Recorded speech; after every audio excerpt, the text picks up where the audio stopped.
ॐ नमो भगवते वासुदेवाय। ॐ नमो भगवते वासुदेवाय। नमो भगवते वासुदेवाय। नारायणं नमस्कृत्य नरं चैव नरोत्तमं देवीं सरस्वतीं व्यासं ततो जयमुदीरये। नष्टप्रायेषु भद्रेषु नित्यं भागवत सेवया भगवती उत्तमश्लोके भक्तिर्भवति नैष्टिकी। कृष्णाय वासुदेवाय देवकी नंदनाय च नन्दगोपकुमाराय गोविन्दाय नमो नमः।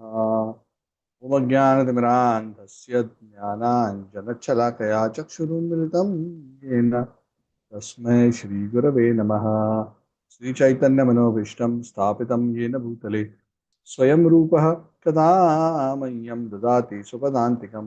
वन्देऽहं श्रीगुरोः श्रीयुतापदकमलं श्रीगुरून् वैष्णवांश्च श्रीरूपं सागरजातं सहगणा रघुनाथान्वितं तं सजीवं साद्वैतं सावधूतं परिजनासहितं कृष्णचैतन्यदेवं श्री राधा कृष्ण पादा सगणललिता श्री विशाखान्वितांश्च। हे कृष्ण करुणा सिंधु दीनबंधु जगतपते गोपेशा गोपिका कांत राधा कांत नमोस्तुते। तप्त कांचन गौरांगी राधे वृंदावनेश्वरी वृषभानुसुते देवी प्रणमामि हरिप्रिये। वंशकल्पतरुभ्यश्च कृपा सिन्धुभ्यैव च पतितानां पावनेभ्यो वैष्णवेभ्यो नमो नमः। जय श्री कृष्ण चैतन्य प्रभु नित्यानंद श्री अद्वैत गदाधर श्रीवासादि गौर भक्तवृंद। हरे कृष्णा कृष्णा कृष्णा हरे हरे, हरे राम राम राम हरे हरे। नमो विष्णुपादाय कृष्ण प्रेष्ठाय जगन्नाथ कृष्ण प्रेष्ठाय भूतले श्रीमति भक्ति वेदांत स्वामी नामिने नमस्ते सारस्वती देवी गौरवाणी चारिणे निर्विशेष निवादि पाश्चात्य कम करोति वाचालं पंगुं लंघयति गिरिं यत्कृपातमहं वन्दे श्री गुरुं दीनतारिणं परमानंद माधवं श्री चैतन्येश्वरं। हरे Krishna. So we are at a very interesting juncture, the discussion of the pastimes of the descendants of the Chandra Vamsha in the ninth canto. We discussed in the first part of this canto for this Manvantara, which is Vaivasvat Manvantara, the Saura dynasty, the sun's dynasty. Now we are discussing the moon dynasty. The chapter that we are discussing today is about a very famous, illustrious personality, a very special incarnation of the Supreme Lord, who is known as Lord Parashurama. So many people are very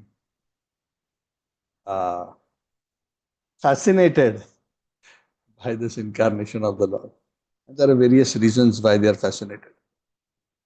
One of the reasons is, this is one incarnation of the Lord which, at an external level, appeared to indulge such huge carnage, especially of the Kshatriyas. So that's one of the things which is discussed in this particular pastime. This particular chapter doesn't give all the details of the full life of Parshuramji, but gives a brief synopsis. This chapter begins with the description of where the previous chapters ended. In the previous chapters, we discussed about this very interesting and insightful lesson of the life and times of Maharaj Pururava and his very interesting episodes of his romantic life with Urvashi, which showed the bitter sweet nature of material existence. Little sweet, but so much bitter. Sometimes people say material life is kabhi khushi, kabhi gum. Not entirely wrong, but to be more precise, because this sounds like, it is equal. But actually, the Shastra says no. The happiness is just like a hook meant to attract living entities who are bahirmukh to come and suffer. So, bahut kam sukh or bahut jada dukh. That is the nature of the material world. The happiness is just like, the fish who's in the water looks at the fish hook and looks at the bait. It doesn't look at the hook because the hook is not visible, because there's a small bait, some interesting piece of foodstuff kept at the tip of the hook, the sharp hook, and getting attracted, thinking I will enjoy. The fish comes, nibbles on it, only for the hook to get pulled and actually practically pierce through its mouth, causing a very painful death for the fish. So this particular pastime of Aila, Aila means the son of Ila, is Pururava. Very interesting lesson. Actually, this pastime is also not concluded. Pastime essentially showed his continuous ups and downs in terms of being with Urvashi, separated from Urvashi, separated from Urvashi. And the last chapter it ended at saying that, oh, he finally propitiated, did a yajna and finally managed to attain Gandharva Loka, where he would get the association of Urvashi. The story hasn't ended, but right now in this chapter it doesn't go beyond this. Later in the Bhagavatam we'll discuss the Aila Gita. Anyway, that's for another day. Right now, this particular pastime in this particular chapter, chapter 15, is talking about the descendants of Aila, Pururava. So if you remember, when Urvashi came to spend time with Pururava, she would spend a night and then go away for a year. So every time she spent a night with him, there was a son born. So from the womb of Urvashi, Pururava had 6 sons: Ayu, Shrutayu, Satyayu, Raya, Vijaya, and Jaya. Out of these 6, Shrutayu is the one who continued the dynasty of Aila. So there are many sons: Shrutayu, son Vasuman, Satyayu, Shrutanjay, Raya, Eka, Jaya, Amita, Vijaya, Bhima. These are all descendants. Finally, through a long line of descendants from Pururava through Shrutayu, one particular personality is especially mentioned. One of the descendants was Jannu.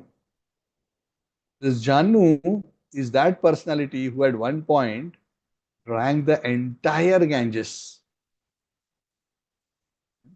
in one sip. So that's a beautiful pastime.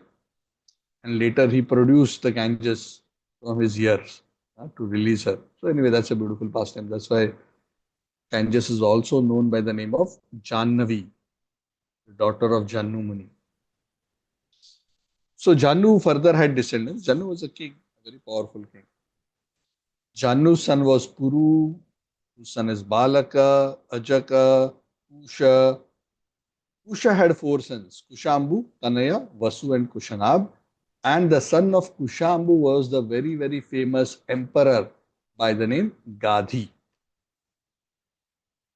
Now, this king Gadhi had a very, very interesting, sweet episode. This king Gadhi had a very beautiful, qualified daughter by the name of Satyavati. So, one Brahmana sage by the name of Richika, he was very keen to marry the Satyavati. So this Brahmana, he came to the king and he said to the king that I want to marry your daughter Satyavati. Now, King Gadhi was a bit hesitant. He's a poor Brahmana, not of much means of livelihood. How should I give my daughter, Princess Satyavati, who's so brought up in so much opulence to him? So he didn't want to say no because he knew he was a powerful sage, but at the same time he was thinking how to avoid without saying no. So this is an important technique in the material world to master. how to say no without saying no. So, being a smart politician, being a king, he came up with a nice condition. He says, okay, I'm okay to give you my daughter, but uh, I belong to the dynasty of Kusha. We are so rich, we are so. Are you able to give a dowry to my daughter in such a way that I'm comfortable that she will be taken care of nicely? He says, okay, what dowry you want? He says, oh, nothing much. I just want 1,000 horses, but not just ordinary horses. I want 1,000 horses. Each of the horse must be white, spotless like the moonshine. Spotless, white, shining horses. Then he was thinking this also, maybe he may find. So let me put a more twisted condition. Not only must they be bright like the moonshine, 1 year of that horse, each of those 1,000 horses must be black. 1 year must be white, 1 year must be black. Doesn't matter which one is white, which one is black. 1 year, only that year is of black color. The rest of the horse is spotless. So he put such a difficult condition that he was like, sure, this Richika Muni, how is he ever going to be able to fulfill this? So my daughter is safe. The Brahmanas in those times were not like the Brahmanas of Kali Yuga. They're so powerful. So Richika Muni was such an accomplished great sage. Knowing that he by himself cannot manage this, he approached the Devata Varuna. And he told Varuna, he made some deal with Varuna, not described what that deal was. But he said, for now, you give me these 1,000 horses. So Varuna had those kind of 1,000 horses with 1 year black, 1 year white, spotless white color. Next day, Richaka Muni comes with 1,000 horses and he gives it to the King Gadi. Now King Gadi is in a soup. He doesn't know what to do. So finally he says, okay, I put a condition. I better not mess it up and invoke the wrath of the sage. So he finally agreed to give his daughter marriage to sage Richika. So the marriage of Satyavati and Richika happened. Satyavati was a very chaste wife. She was happy with her husband Richika Muni. At one point, because Richika Muni was such a great sage, both Satyavati, the wife of Richika, and the mother of Richika, who is the mother-in-law of Richika Muni, both wanted to have an extraordinary child. The mother and daughter both wanted a child, of course from their respective husbands, needless to say. So they approached Richika Muni and they said, please do some very special yajna or prayers by which we will, each of us, will get an extraordinary son. So Richika Muni said, okay, I will satisfy both of your desires. He performed some very, very special rituals and he created 2 oblations, 2 offerings. One where he had chanted Kshatriya mantras, which was meant for his mother-in-law, and one where he chanted Brahmana mantras, which is meant for his wife, Satyavati. And he told them, this is for you, this is for you. I'm going for a bath, I'll come back, then we will do the rest of the ritual. So Richika Muni went for a bath. The mother-in-law, how Richika Muni is thinking, why he gave this to me and this to my daughter, his wife? Surely there is something more special and better in the one he has given to my daughter. So while Richika Muni was away, the mother instructed the daughter, no, you give what he has given to you to me and you take mine. Exchange. Forced. She forced him. Forced her. Oblations exchange. So she was thinking he must have given something better to his wife. And then they actually went ahead and consumed their respective oblations. Richika Muni came back after taking a bath and he understood what had happened in his absence and he was like, oh, what did you all do? He was chastising his wife Satyavati. He said, why did you agree to this proposition of your mother? I had especially chanted Kshatriya mantras for her oblations and Brahmana mantras for your oblations so that you have a strong, spiritually inclined Brahmanical son and she will have a great Kshatriya son. Now you messed up. You swapped the offerings. Now your son, he tells his wife Satyavati, rather than becoming a Brahmana, will become an extremely fierce Kshatriya who can punish and kill anybody. And your brother, which means your mother's son, he will be a very saintly, learned scholar, a very good Brahmana. So you have messed it up. You switched the offerings. So Satyavati realized, of course, that a mistake had happened, but she was kind of thinking, what could I do? My mother instructed me. I had to oblige. She was not willing to listen. But then somehow she pacified Richika Muni and told, sorry, sorry, sorry. I know I messed it up. But can you please do something? I don't want a fear Kshatriya son. I want a Brahmana son only. Please do something and avoid this situation. So Rishik Muni started thinking now, problem she created, solution I have to find. So he's thinking what to do, what to do. So, okay, we can do one thing. I cannot avoid this entirely, but I can do one thing.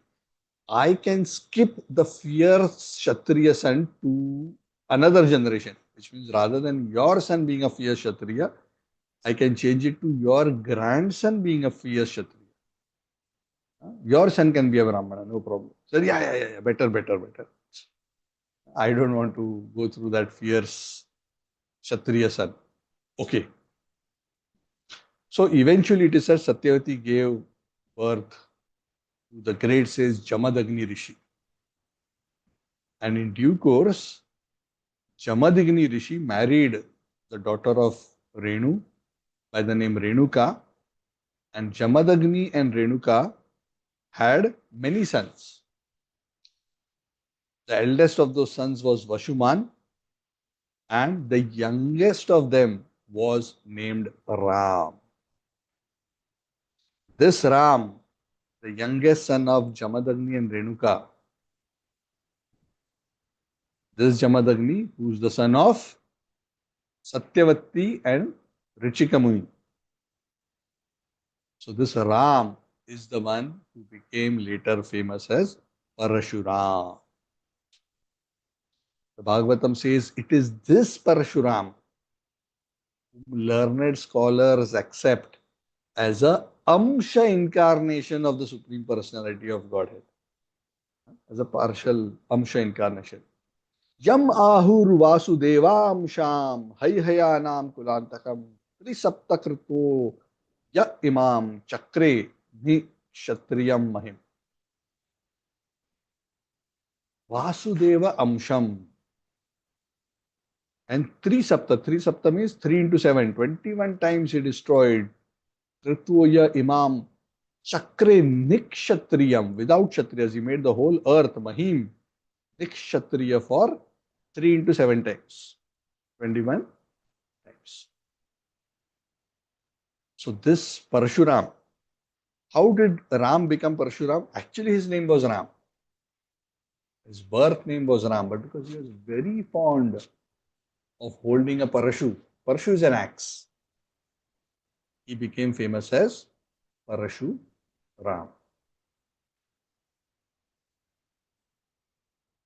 This Parshuram, the Bhagavatam says, in due course destroyed not just 21 generations, but the whole journey began by his destruction of this very famous king of the Haihaya dynasty by the name of Kartavirya Arjuna. Now this Kartavirya Arjuna was not just any demon. The Bhagavatam goes to a significant extent to describe what was the power of this Kartavirya Arjuna.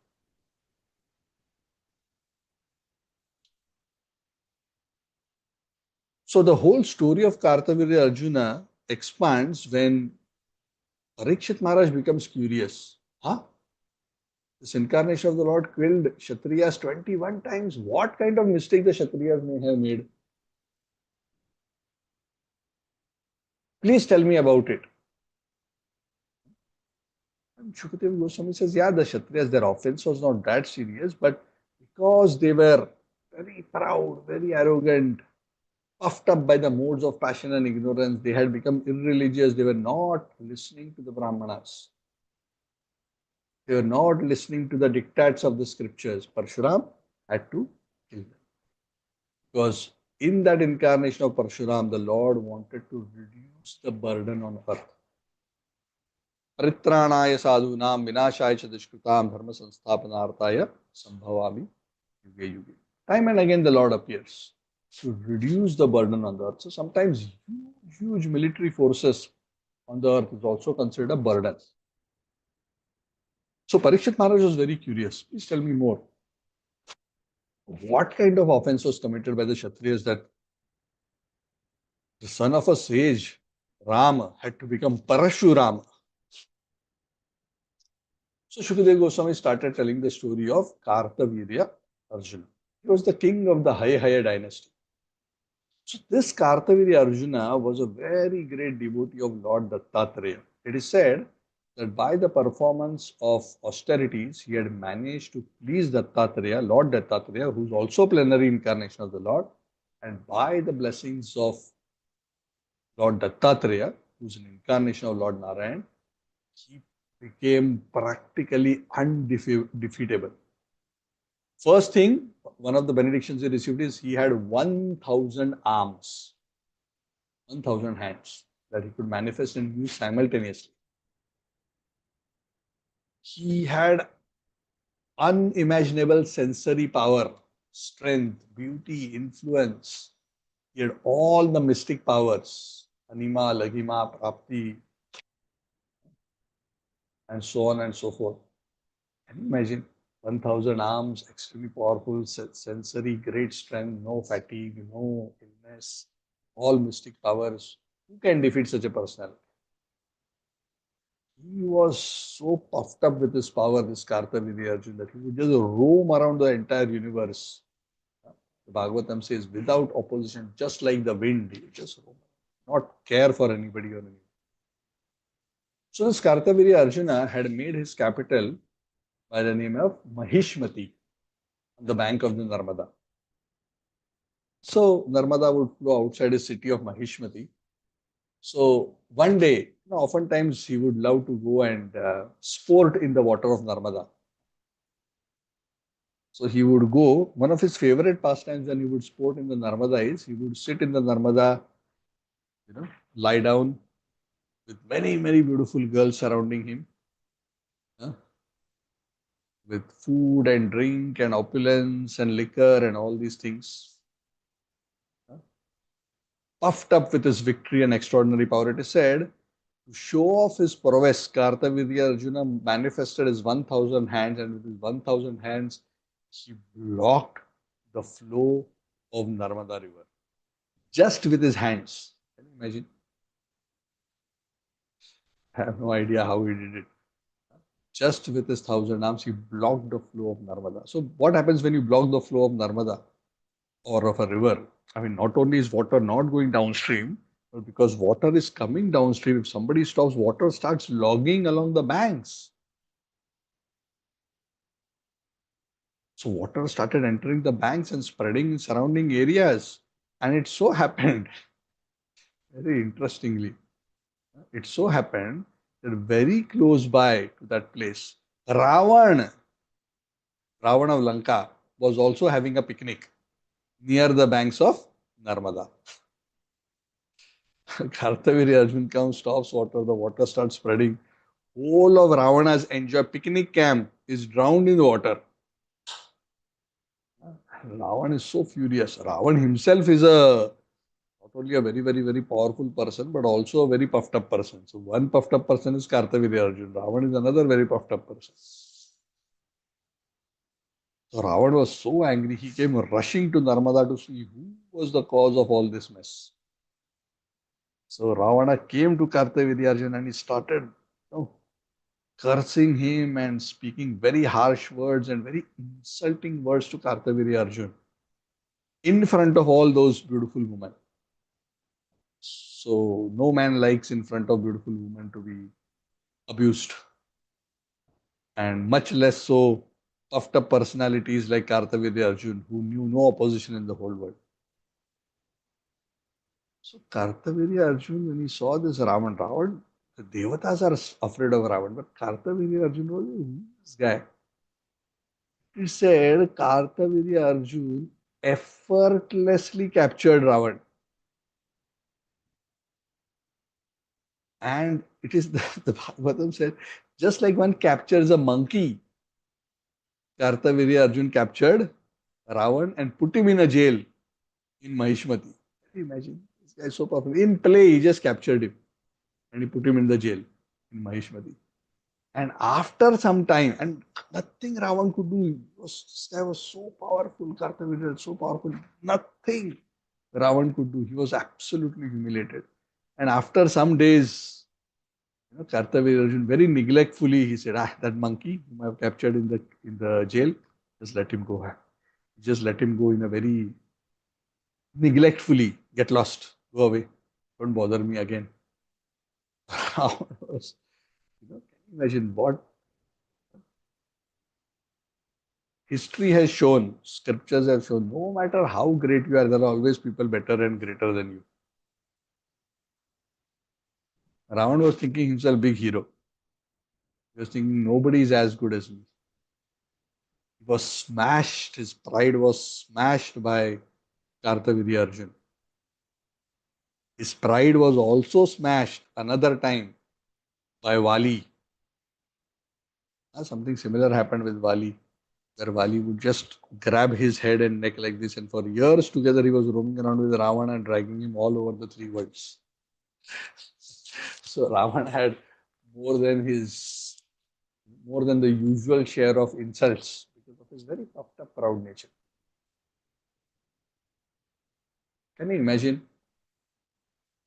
That Ravan whom Kartavirya Arjun so effortlessly captured,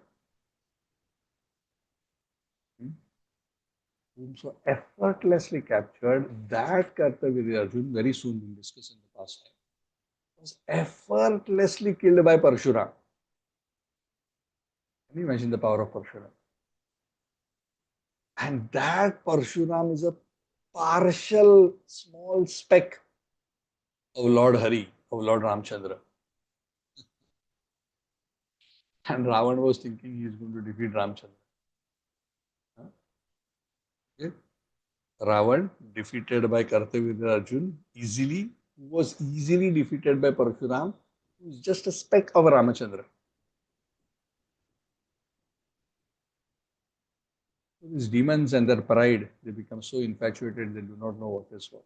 They totally lose sight of reality. So how Parshuram and Kartavirya Arjun became enemies? Now is the interesting story. So the Rava and Kartavirya Arjun story is just background episode, just to show how powerful Kartavirya Arjun was. So one day it is said Kartavirya Arjun was wandering in the forest, hunting, and he was huge army he was going on. He and his entire army was suddenly very hungry, thirsty as they were hunting. And they came across the ashram of Jamadagni Muni in the forest. They came to Jamadagni Muni and said, we and all our army and horses are hungry and thirsty. Can you help us? So Jamadagni said, yeah, no problem. Jamadagni Muni arranged a first-class reception for Kartavirya Arjun and his entire army. He fed them with sumptuous foods made of ghee and all kinds of things. Kartavirya Arjun and his entire army were shocked. Kartavirya Arjun was thinking, this kind of opulent food I don't get even in my own palace at home. How come I'm getting all this in Jamadagni's ashram in the middle of forest? Huh? So rather than being happy with the service, he started feeling envy. How come this Brahman is more powerful and opulent than me? So when he asked, from where you are getting all this food? The soldiers got food, the king got food, the horses got water, and anything anybody needed, everything was taken care of. There's nothing that Jamadagni said, I cannot arrange. These guys are thinking, what is this? What kind of ashram has, such unlimited resources? Finally, he understood that all of these resources were coming because there was one resource which Jamadagni had, which was a Kamadhenu cow. This Kamadhenu cow is a wish-fulfilling cow, very extraordinarily divine cow that whatever you ask from it, the cow will give. Jamadagni being a Brahmana, detached. He would use the cow just to get pure ingredients like pure ghee and other things so that he could perform yajnas properly. He was not interested in anything else. But of course, when special guests come, he would arrange for a huge feast and everything so that he can serve. Kartaviri Arjun, when he found out this, rather than being happy, he was thinking, Arey, I am the king. I am supposed to be the most opulent. How come this cow is with Jamadagni? This cow should be with me. So rather than being grateful and happy, he started feeling extremely envious. In fact, it is said he requested, it's not written here in this chapter of the Bhagavatam, but it is said elsewhere that he requested Jamadagni, please give this cow to me. Jamadagni said, no, I mean, I need this cow for my yajnas. Yajnas are necessary for Brahmanas to perform because by the performance of my yajna, there is peace and prosperity everywhere. Paraspara bhavayanta, the third chapter of Bhagavad Gita says, yajna is performed. Yajnad bhavati parjanyo, parjanyad anna sambhavaha. Annad bhavanti bhutani. Correct? By yajna comes rain, from rain comes grain, from grain, the body of human beings is nourished. So there is a cycle. So yajna is very, very important. And I am doing that every day. Agnihotra yajna, I need ghee. Where am I going to get and produce all that ghee and all the other ingredients for worship and sacrifice? So I can't give you. I'm sorry. You already have enough to feed yourself and your entire army. Why you need my cow? So Kartaviri Arjuna felt very, very offended. That's the nature of proud people. Rather than being happy to receive other service, they want more and more and more. They become envious. So Kartaviri Arjuna left that place, but he instructed his soldiers to quietly go and snatch or rather steal the cow, Kamadhenu cow, of Jamadagni during the night. And sure enough, Kartaviri Arjun's men sneaked in the night, stole the Kamadhenu along with the calf. When this entire episode happened, Parashuram wasn't in the ashram. If he was in the ashram, they wouldn't have managed to steal. Parashuram wasn't in the ashram. And Parashuram came back, the ashram. He was the youngest son of Jamadagni. When he heard about what had happened and what Kartaviri Arjuna had done, he became so furious. How can these Kshatriyas be so puffed up? Generally, Kshatriyas are expected to be extremely Brahmana Deva. The Brahmanas are to be treated as like the Devatas. No Brahmanya Devaya go Brahmanya Hitaya Krishnaya Govindaya. But he is offending Brahmanas. My father rendered such nice service, and this is how he repays back. He was so angry. It is said he was like a snake who is trampled over. Immediately, Rama came in the Parshuram mood. He grabbed his chopper, the parashu, the axe, took a shield, he took a bow, he took arrows. Great fierce anger, he rushed towards Mahishmati. The Bhagavatam says, just like a lion chases an elephant, Parshuram went hunting for Kartavirya Arjuna. So as soon as Kartavirya Arjuna, his capital is Mahishmati, Parashuram entered the city of Mahishmati, and everybody saw him. Fierce mood, holding parashu, shield, bow and arrow. Everybody started trembling. It is said his hair, his matted hair was golden colored, appeared like a sunshine. He was wearing a black colored deer skin. Very effulgent, very powerful person. Kartavirya Arjun, who's never afraid of anybody, when he saw the form of Parshuram, perhaps for the first time, he started feeling fear. You could understand that this person is not just an ordinary, he's an extremely powerful person. He sent thousands upon thousands of soldiers equipped with all kinds of weapons, the gada, the bows and arrows and swords and all kinds of things to fight against him. He sent elephants, chariot, horses. He said Kartavirya Arjun sent 17 Akshauhini Sena. Do you have any idea how much is 17 Akshauhini? The entire war of Mahabharat, both sides together had 18 Akshauhini.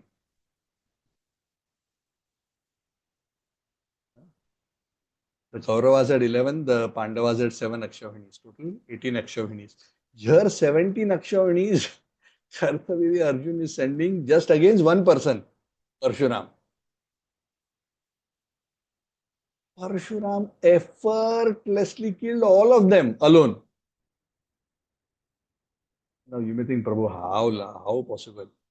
How can one person deal with millions and millions of people? The Bhagavatam explains, in case we have doubt. So they explain about the prowess of Parshuram.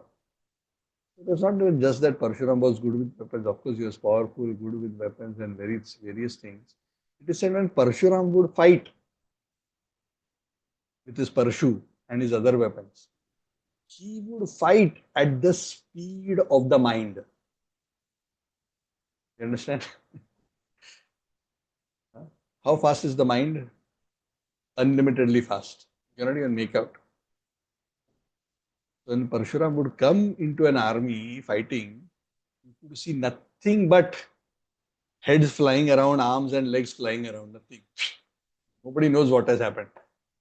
Within minutes, the whole army only, nothing is there. Everybody is flat.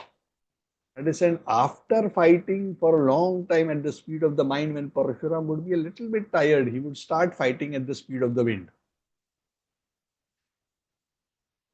So, I don't know how long it took, but it said in no time the entire army was totally devastated. Everyone was killed. Ocean of blood everywhere. Whole ground had become muddy because of being soaked with blood. Short 17 Akshauhini army lost in few minutes. Immediately Kartavirya Arjun manifested his 1000 arms. He held 500 bows in 500 hands and 500 arrows in another hand. Simultaneously swung all the aim with 500 bows and 500 arrows and started to attack Lord Parashurama. It is said Lord Parashurama, all he had to do is he just took his one bow, put so many arrows on that one bow that with one strike he broke all the bows of Kartavirya. Parashuram's skill in fighting was beyond compare.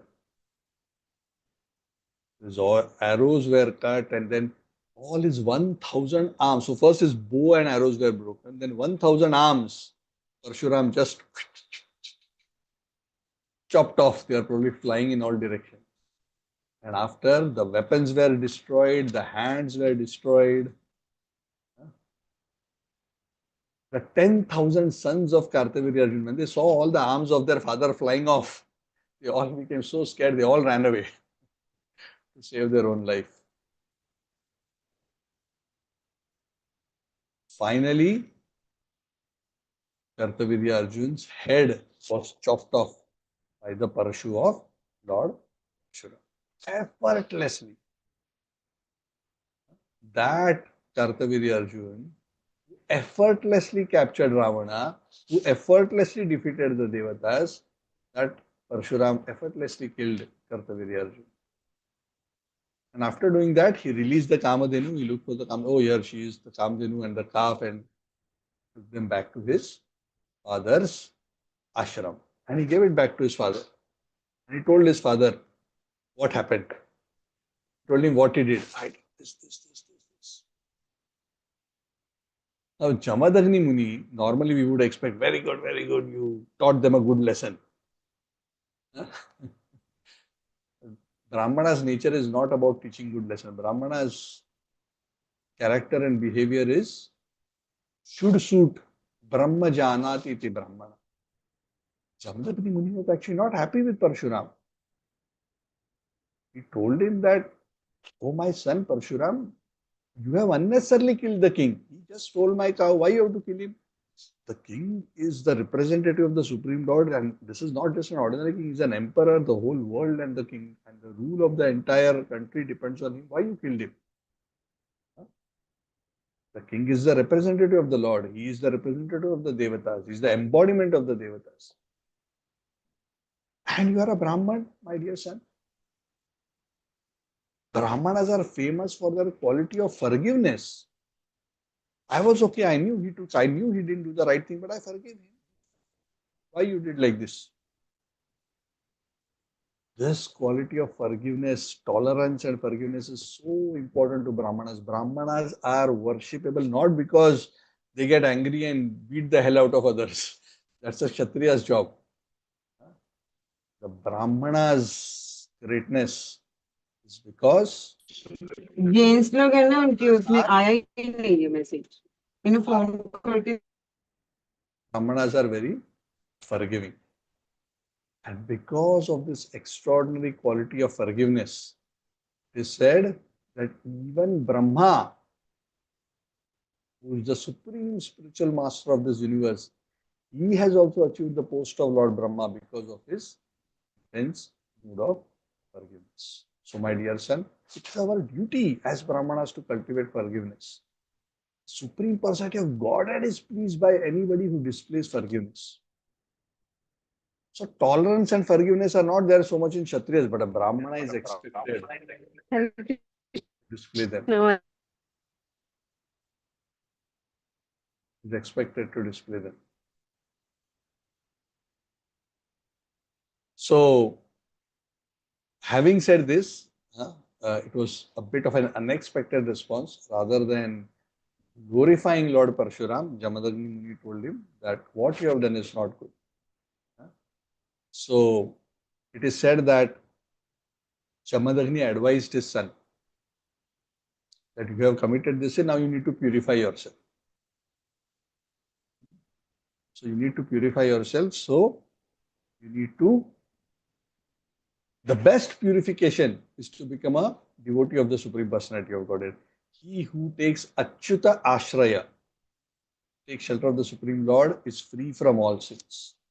But my suggestion is that along with that, because not everyone is able to immediately take full shelter of the Supreme Personality of Godhead, my suggestion is you go on a yatra and travel to all the holy places to purify yourself of the sin. Because the sin of killing an emperor is a bigger sin than just killing a Brahmana, because this king was an emperor on whom this whole kingdom depended. So now if you become Krishna conscious and you worship the holy places, in that way you can atone for your sin. So why travel to holy places? Because when you travel to holy places, not only you take bath, the sacred waters there for purification, but also you get the opportunity to associate with the saintly people there, from whose association one can be blessed by Krishna consciousness, by which one will ultimately right. So with this instruction to Parshuram, this particular chapter concludes. Shri Parshuram Ji ki Jai. Because the entire story hasn't ended, but this is what is described in this chapter with respect to Lord Parshuram. Any questions or comments?